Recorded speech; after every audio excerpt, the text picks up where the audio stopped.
Logistics. The most important meaning of logistics is within logistics. That's logic. Logistics is driven by logic. The history of logistics started from Second World War, when there were multiple armies, the American, the British, and other allied forces, when they started putting a campaign of fighting German army at that time, and they very soon realized that their hardware, equipment, does not coincide with each other. So British Army would be carrying weapons which can be only used by British, but not with the American ammunition. So the very basic idea of logistics is a military driven idea.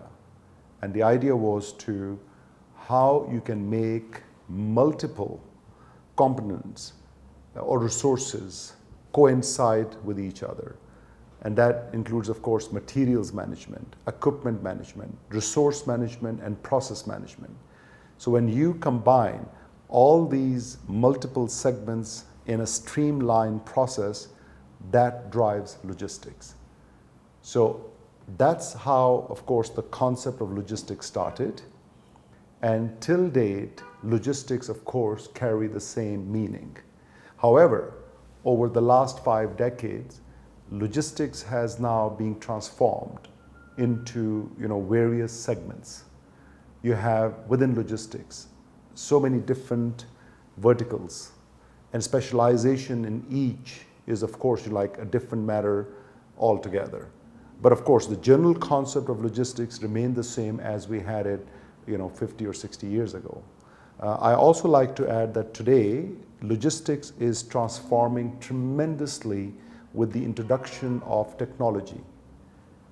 And we slowly seeing that the logic-based solution which we did when I started my career 25 years ago, what we did in Excel sheets, right now, a system provides the complete process. The technology is playing a very important role. And I believe that logistics, the core meaning of logistics will remain the same. However, the application and the most important, not of course the application, but the use of logistics will be much advanced in years to come as we integrate technology into our processes.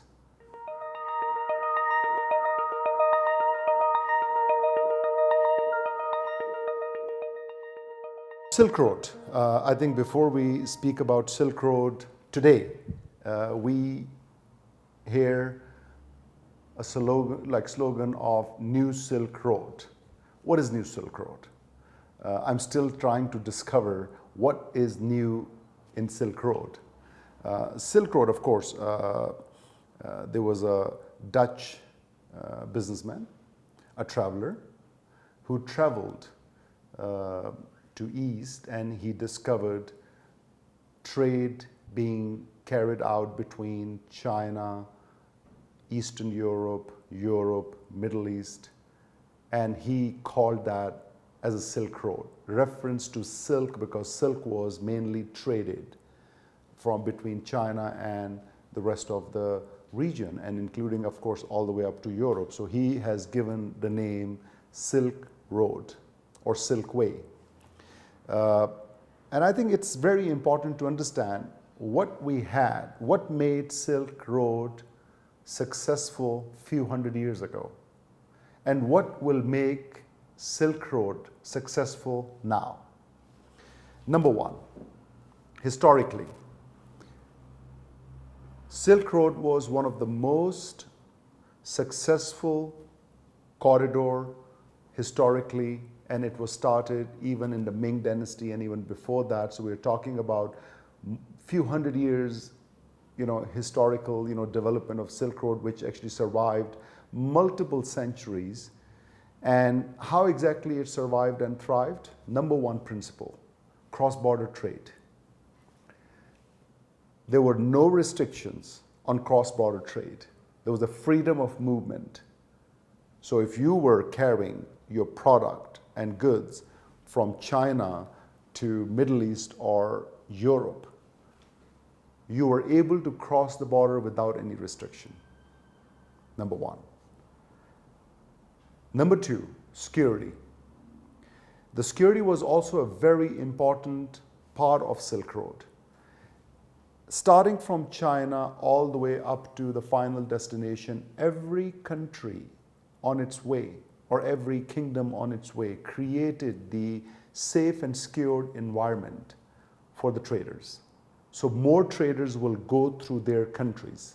If you look at the historical Silk Road map, it doesn't go only through Kazakhstan. You would see it goes from China into Uzbekistan, Turkmenistan, Iran, and further into Middle East.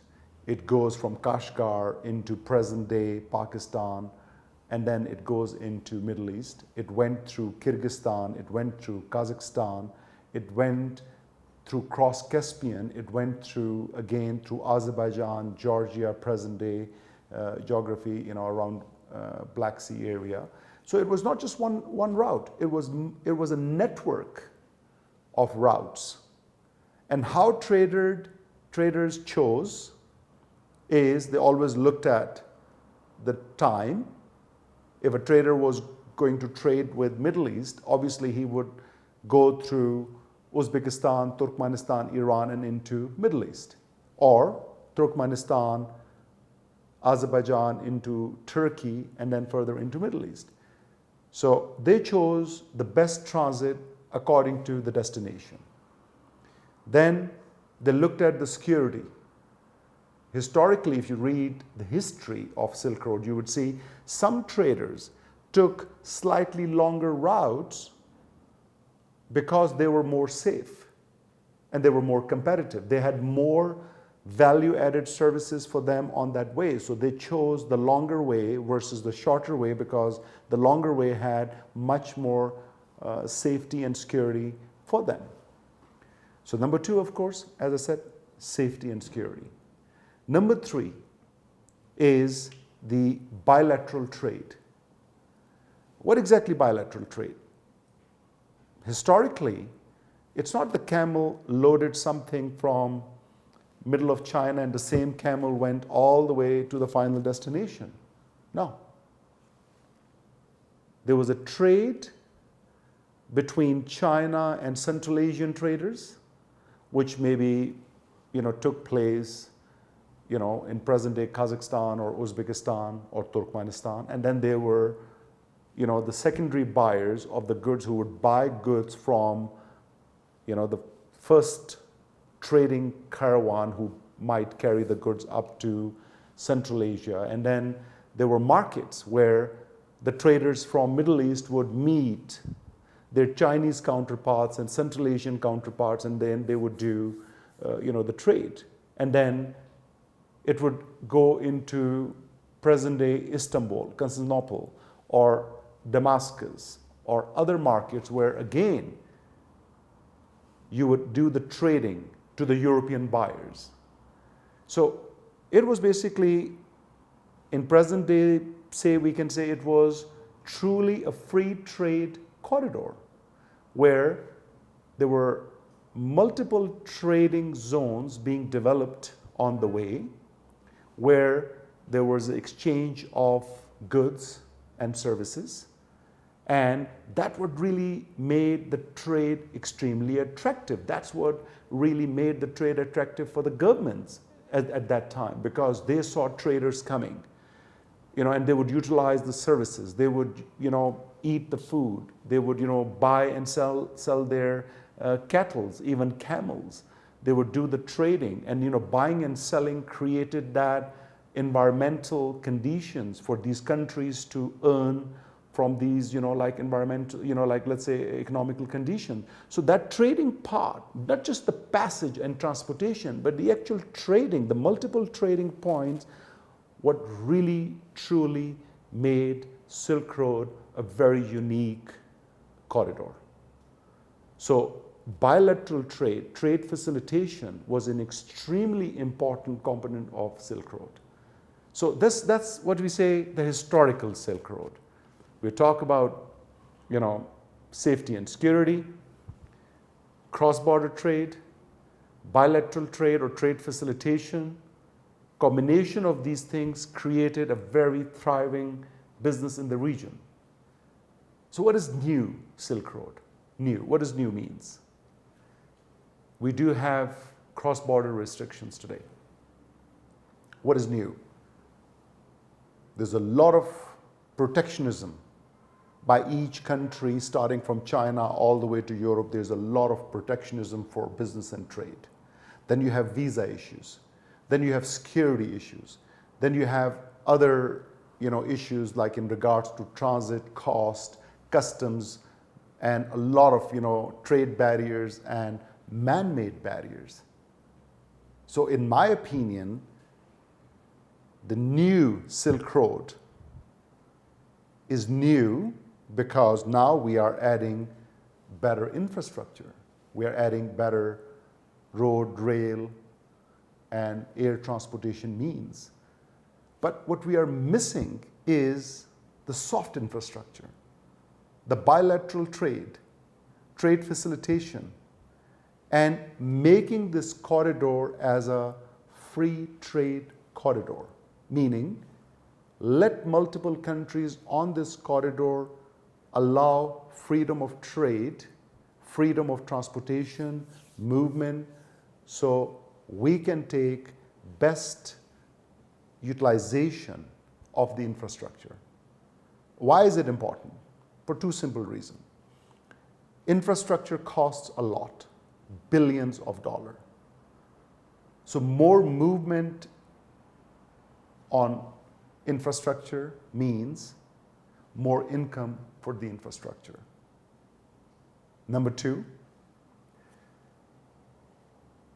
the Silk Road trade is not only transit, that the Chinese goods will go all the way to Europe and Kazakhstan will make its little income on the transit. Yes, that's important.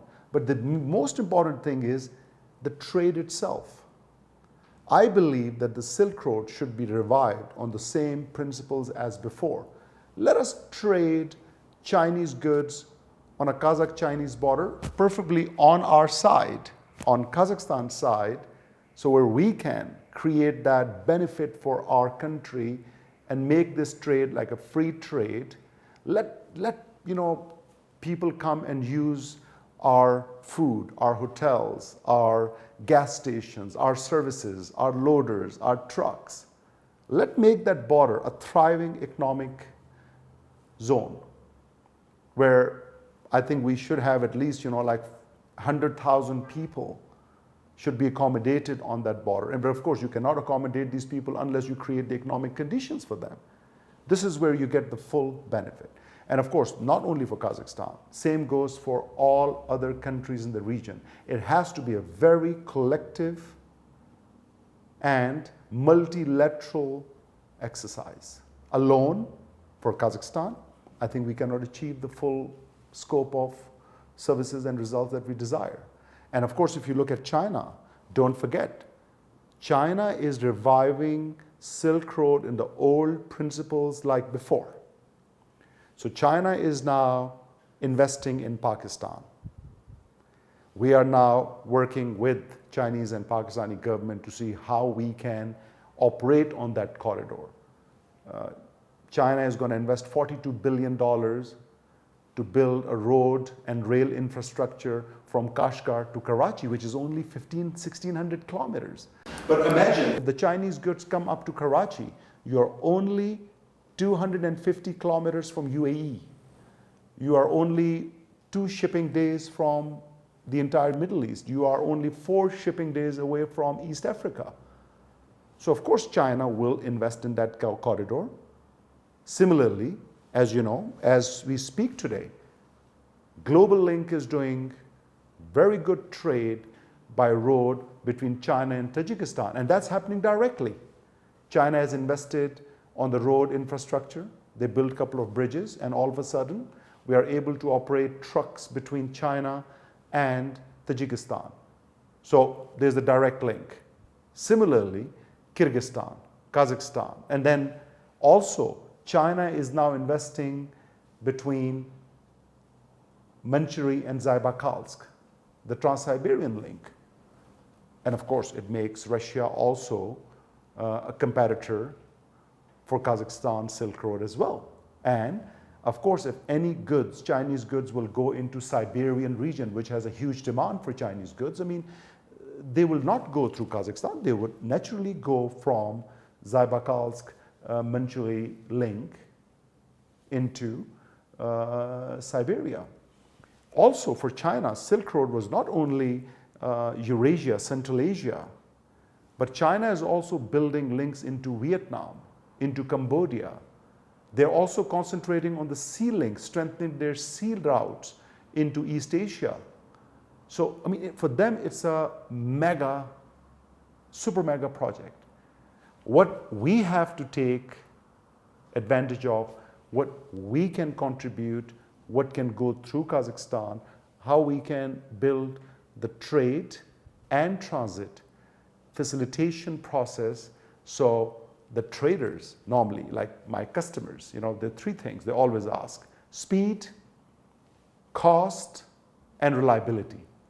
If I can give them these three things guaranteed, then they will do more trade through Kazakhstan. But I alone cannot offer them these three things because I have to rely on public sector. I have to rely on infrastructure. I have to rely on policy making. I have to rely on law enforcement agencies. So, you know, again, I cannot achieve this alone as a private sector. So it has to be a very clear, transparent marriage and a partnership of public and private sector to work together to create that success over the Silk Road through Kazakhstan, because in next 5 years we will have multiple competitors and the trade will flow whoever will provide better trade facilitation, whoever will provide better safety and security. So if we can do it faster, we can of course get a unique position.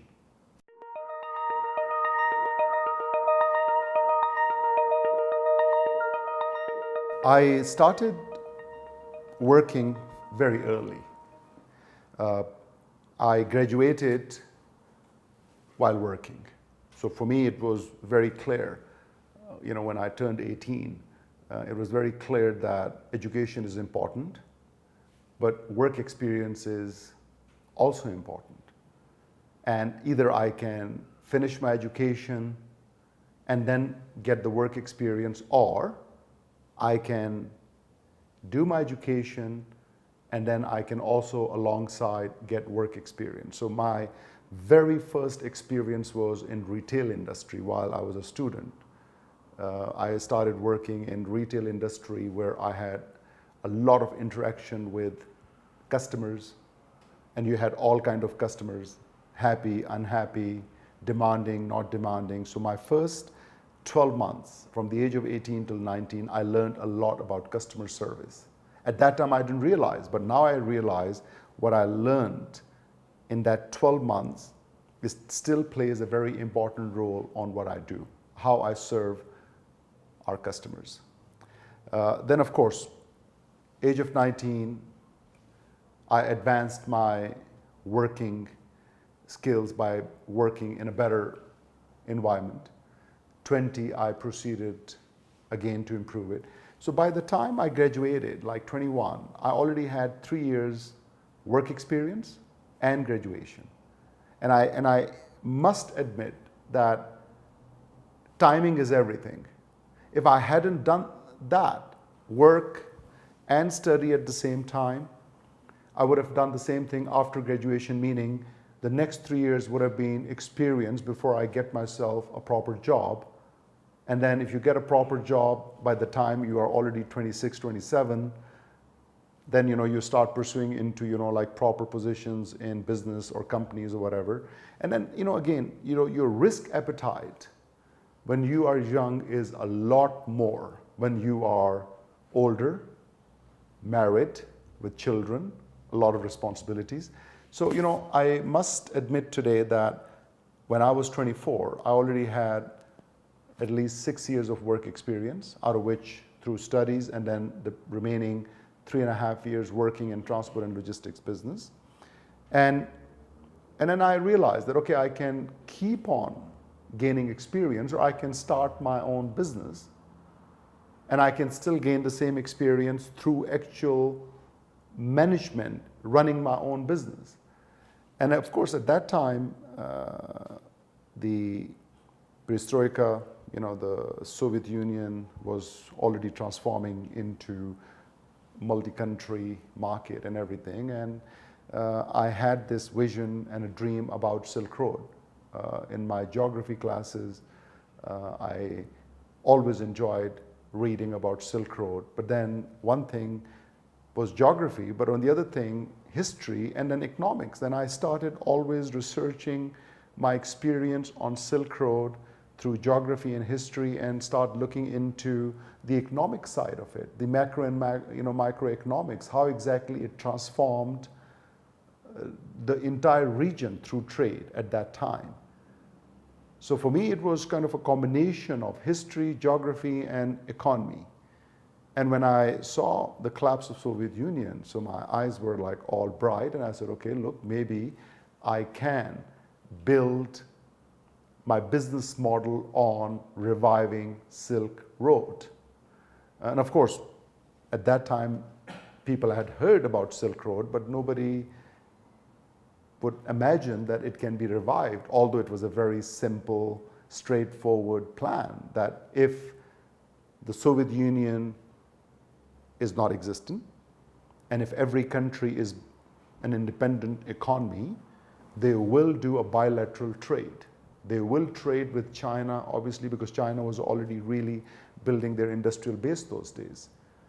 And they would be always demand for service and product into Europe and Middle East. And one could revive the China, Central Asia, Middle East, Eastern Europe trade in a different way. So that's what really drove my ambition. I established Global Link when I was just turning 25. And of course, once you establish the business, you have short-term plans, medium-term plans, and the long-term plans. And long-term plan was to fully revive the Silk Road or Silk Trade Corridor. And short-term plan was to survive, to be able to create sufficient business that I can cover my cost. And this is where we started developing multiple products and services, because market was not big enough. We were not big enough. So we had to do all parts of transportation and logistics, all segments. We had to look into air, road, rail, projects, move management services, distribution services, art and exhibitions, whatever within the transport and logistics industry could give us some income, we would concentrate on that. So end result today that we have built 6 revenue streams. So everything which we use to earn our cost, to manage our cost, has now become a revenue stream. And then, of course, a combination of all these things that we have developed, all the services we have developed, if you combine them all together, I must say Global Link is quite unique, because we do have competitors who are really good at rail transportation. But when you talk to them about road and rail, road and air and other products, they don't deal with it. You have very good trucking companies, but the minute you talk about project, rail, and other segments of transport and logistics industry, they're not doing it. Then you have air, courier. So there are companies who are doing maybe one mode of transport, or they are specializing on one type of service. But in the market, Global Link is unique because we are combining and consolidating an integrated service. So for our customers, we can do any type of mobility service that they require. And this is what, of course, makes my business model unique. This is what makes Global Link successful. And I believe that this is the model that we would like to now grow further into other markets in Middle East, Africa, and Europe.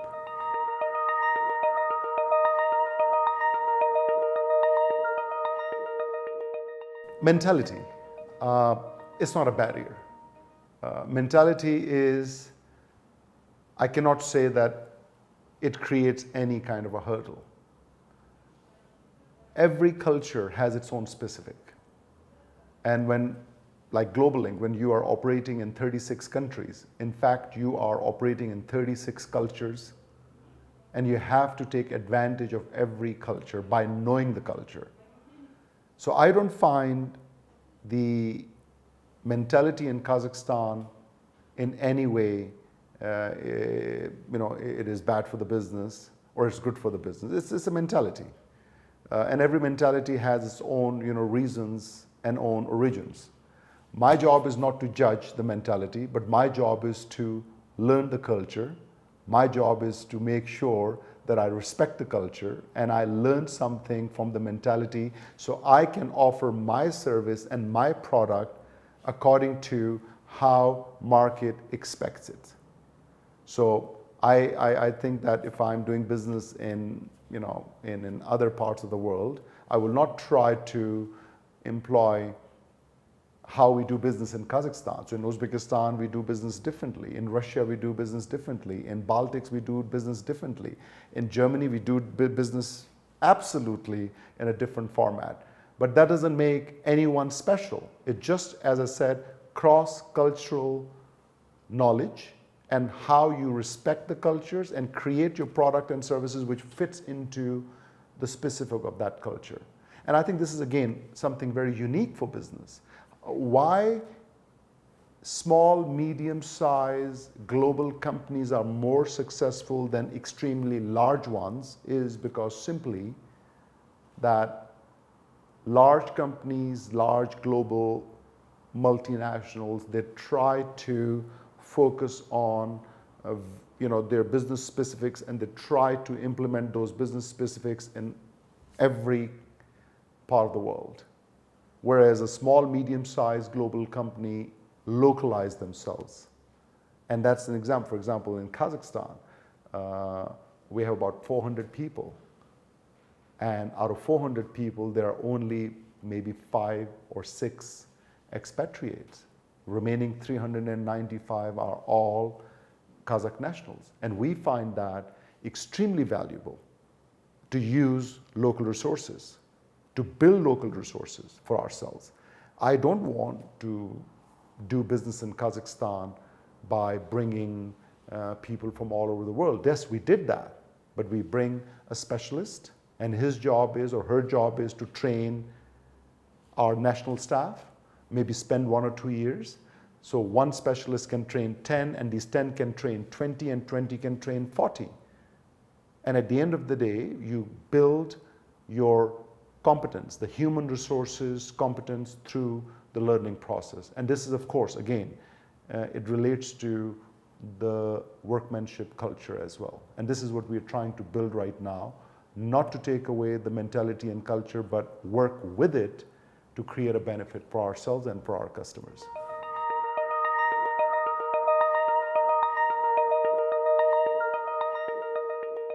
As I said earlier, transport and logistics business is, of course, infrastructure is extremely important. Infrastructure is the basic requirement. We should have good airports, good roads, good railway network. But we should not underestimate the value of soft infrastructure and supporting legislation.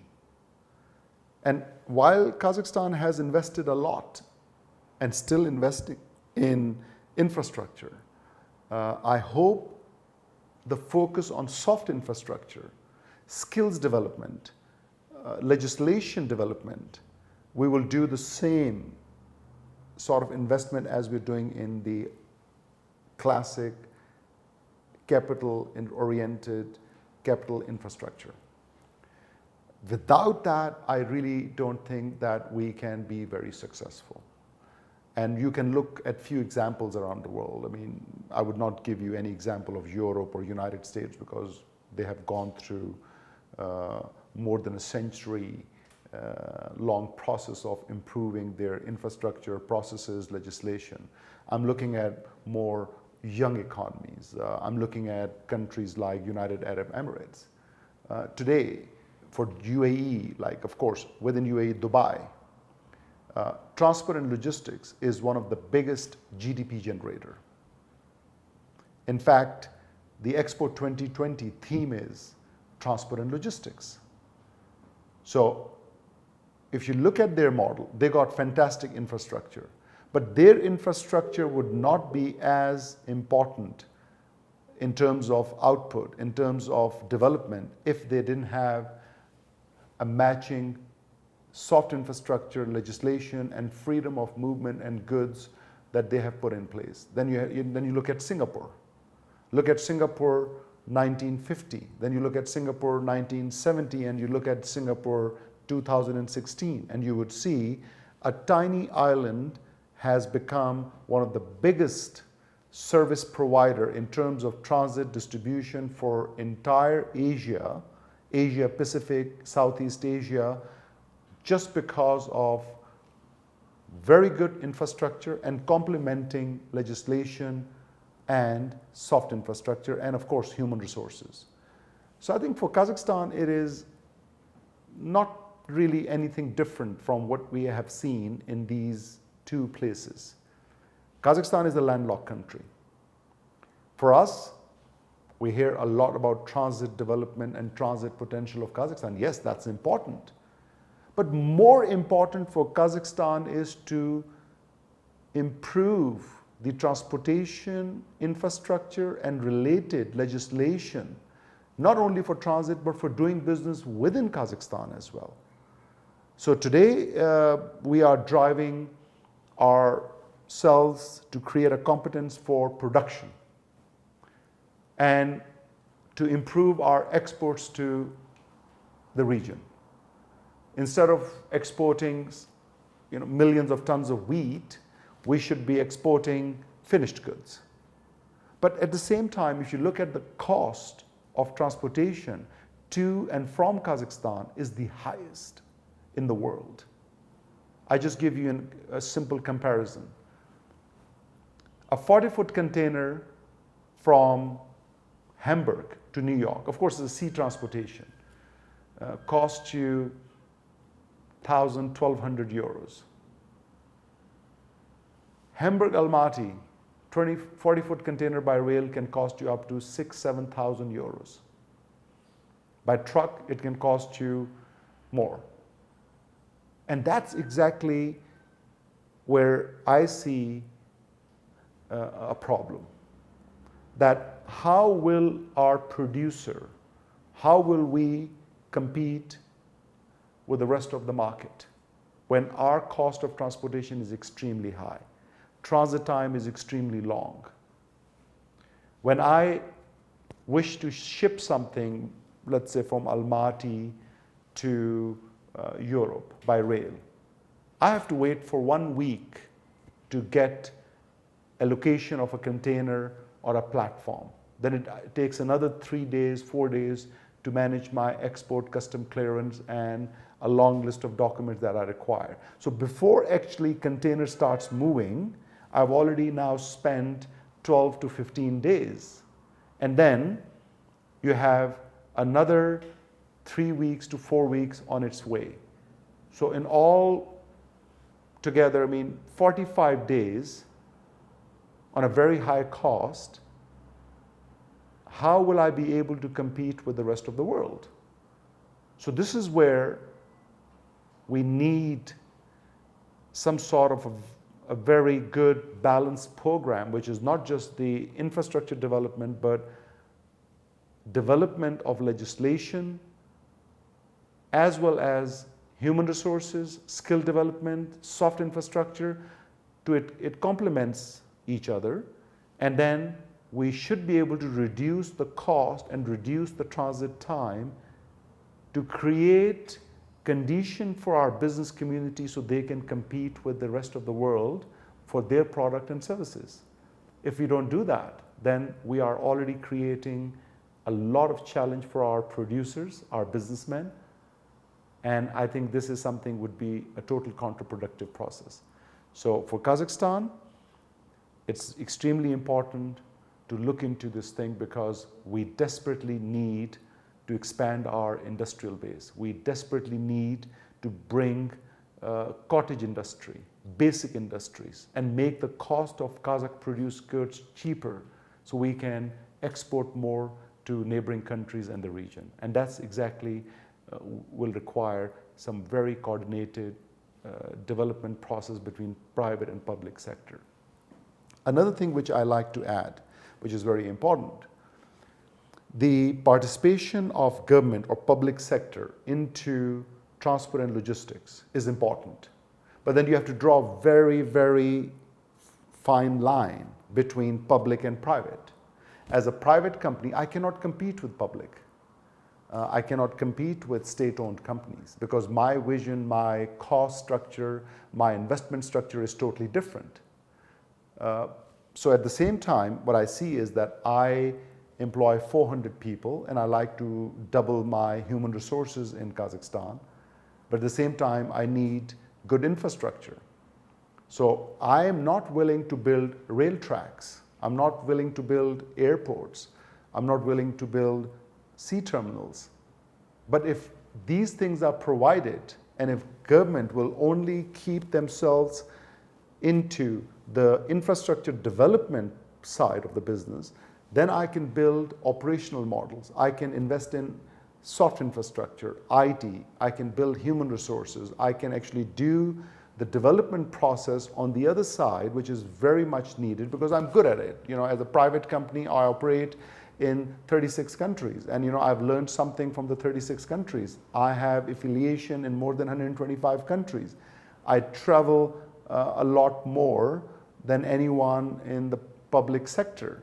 I see the best practices. We change every quarter, every month. Wherever we see need for improvement, we improve it. You know, we are as a very lean organization. So it can be a very good partnership between public and private. But if I know that the public sector is going to invest into service sector as well, and public sector is going to build the infrastructure, but then they're going to start competing with me as well, then I will be very careful investing my time and resources in a country where I see that potentially I will be competing with the government and which I don't want to compete. That means that then we will invest our resources in other countries, other places where we see that government has given us a very clear playground to build our business and services. So that's another very important thing in terms of doing business in Kazakhstan. We hope that in future, government will really follow the classic rule, which you call it the yellow page rule, where the public and private sector will create the partnership, transparency, and they will not compete with each other, but they will complement each other. And this requires a lot of communication and a dialogue and a platform. If we can achieve that, I can assure you the next 20 years, the service sector will grow. Of course, human resources are very important. And today there's a big question. How should we prepare our human resources?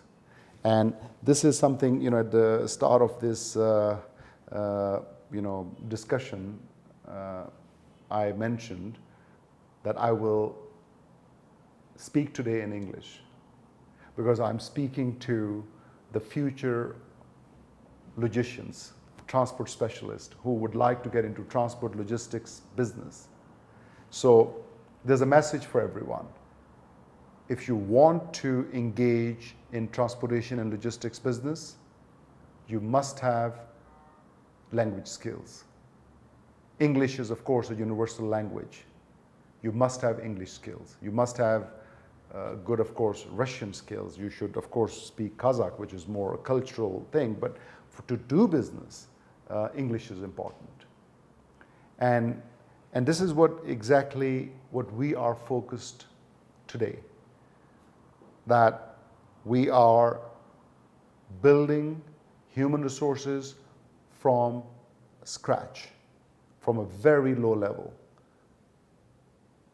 Majority of our positions, entry-level positions, people are coming from universities and colleges and joining GlobalLink. And if you look at the senior management, most of the senior managers have come through the low management positions 10, 15, some of them even 20 years ago. I know some people who started in GlobalLink as a receptionist and now he is manager level or even general manager level. We have even branch managers in different parts of the world which have started from very small, humble positions. But they had few basic skills. They had language skills, they had basic education, they had computer skills, and they had, desire to learn and service. So, once you take those people together and give them a good starting base and educate them and make them run through various products, services, and locations, eventually, out of every 10 entry-level positions, we were able to get at least 5, 6 good managerial, manager level positions, which is, by the way, very, very, it's like sounds only 40, 50%, but it's a very high ratio. And we are very happy that we have done that today, as a matter of fact. If you look at the logistics industry, and if you divide into logistics service providers and end users, so you have big companies who have in-house logistics managers, and they're our clients. But sometimes when we look at someone, logistics manager for this big company, oh, he is former GlobalLink employee. So GlobalLink today is not just a business, we are a school. And I'm really proud to say that every third logistics manager, either in a transport company or in any private company today, has gone through GlobalLink learning process one way or the other. And that's exactly what we enjoy today, is that when we hire people, we like them to stay for a very long time. But even if they decide to change the job after 2 years' time because they want to get different skills and they want to try different type of businesses, we want to make sure that they will take with them the best transportation and logistics management skills which will complement them in their career growth. And that's exactly, we will continue doing that.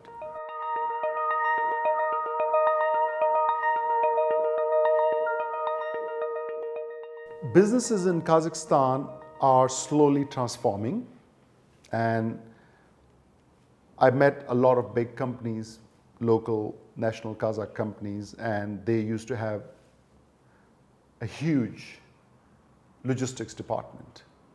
And I always questioned, why do you have 10 people in your logistics department? And they said, oh, we have a lot of work.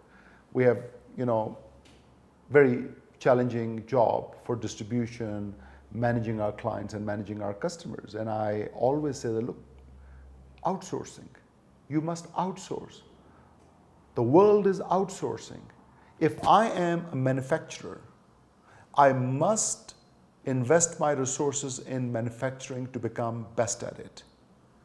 But all associated services that I require for my business, I should outsource. And of course, outsourcing can be up to anything from 50 to 90%. This is up to every business to decide. For us, it is not really necessary to tell everyone to which level of outsourcing they require. We have customers who started outsourcing by removing 2 people out of 10 from the logistics team and let GlobalLink take care of that functions. And then after 2-3 years, they had kept only 2 people on a senior position levels, and remaining 8 people were not no more in the logistics. And we took over the role of in-house logistics manager. And sometimes we even took the employees of our customers into our organizations to manage logistics for them. The benefit. We as transport and logistics specialists, we are continuously learning, investing on how to manage our services better and cheaper and faster. Our clients should do the same thing for their core products. So when we build a partnership, customer who is focusing on their core product, and we focus on development of our services which complement them and make their product reachable to their customers faster and cost efficient way, then it's a perfect partnership that both companies will enjoy and flourish. Now, supply chain management, this is how the whole structure is run. So the Silk Road Institute, the focus is to identify logistics and transportation management companies who have the skills, know-how, and history of creating specialty services, and then you look at the customers who are doing the same by themselves by spending more money and resources to educate them, create their processes, help them create their flow charts, and then help them outsource these services from the qualified logistics service providers. And of course, I must say, it's not necessary that Global Link should provide that service. This thing is absolutely, I'm doing the logistics, Silk Road, the Logistics Institute purely as a specialist. I'm only guiding them how to create better supply chain management services. But then it's up to the customer to choose which company can provide them the supply chain management services cheaper and faster.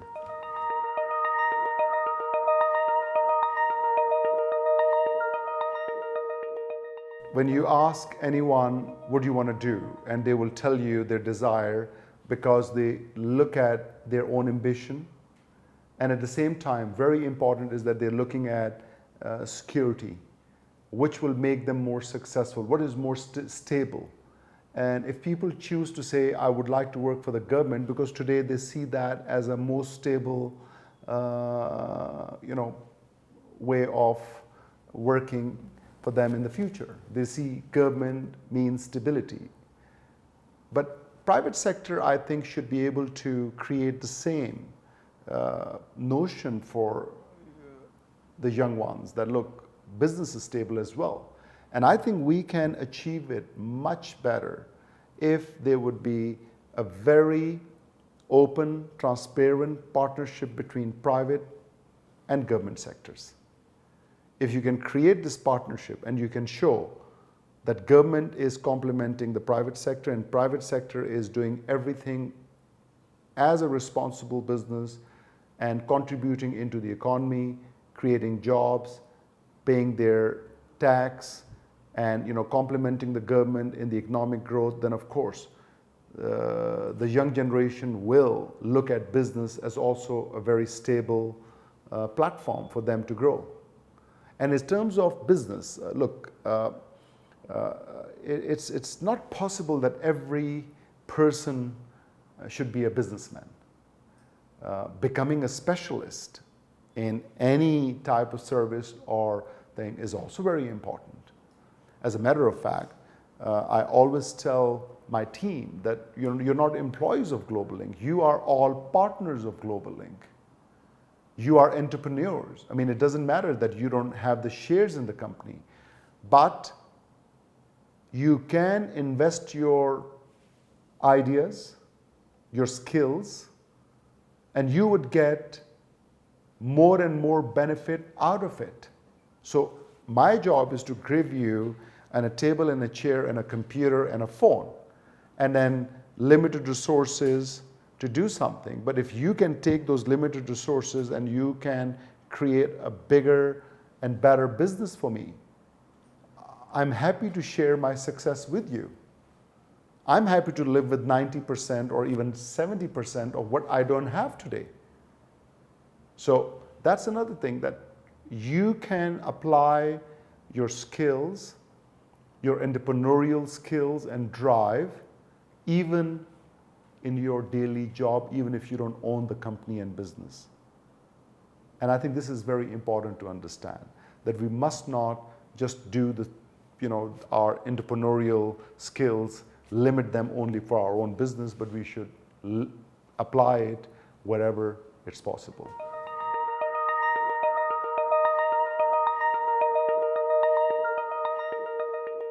Number one, and of course, very important, resource management. A lot of people have visions and they start planning, but they never look at the resources. You cannot plan anything more or less than the size of resources you have. So for me, when I have any project, when I have any new business venture, number one, I always look at, do I have the resources available to manage it or not? Number two, skills. Do I have the skill to manage that business or not? There are many good ideas in the world, but if I don't know, I have no technical know-how and I do not know how to run a business, or I never done that, and it requires some very specific knowledge, then I will not waste my time. I would look for something which complements my skill. Number three, team building. You got the resources, you have the skills, you have to build a team. You have to make sure that you have a team who takes the full ownership of the process that you trust them with. And team has to be fully integrated into your idea, thoughts, and the business management that you want to do. And if I think you can combine these three things together, you do have a good chance of successful business model. One thing which is, of course, important, which I always really, number one, when doing business, when dealing with others, your integrity,